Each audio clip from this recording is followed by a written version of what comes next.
Magandang araw sa inyong lahat at welcome sa aking channel.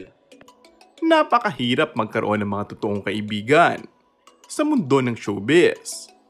At napatunayan yan mismo ng kapamilya actress na si Julia Montes.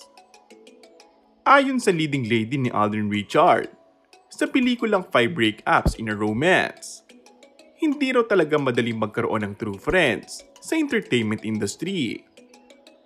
Kung ano yung real life, iba pala sa showbiz. Ang dami palang hindi ko pa alam. Ang pagpapakatotoong say ni Julia sa panayam ng news anchor na si Bernadette Sembrano Aguinaldo sa vlog nito. Ayon pa sa girlfriend ni Coco Martin, ang akala raw niya noong nagsisimula pa lang sa showbiz, kung ano ang buhay niya sa Pandakan sa Maynila, ay hindi ito magbabago.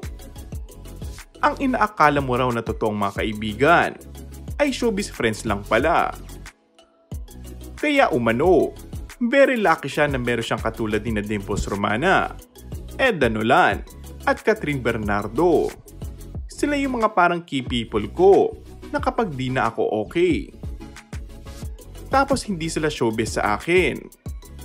Pinatunayan ni na Julia at Catherine kamakailan ang tunay nilang pagkakaibigan matapos silang magsuportahan para sa kanilang respective projects.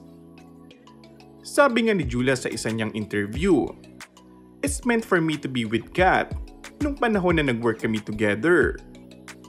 And that's our magic.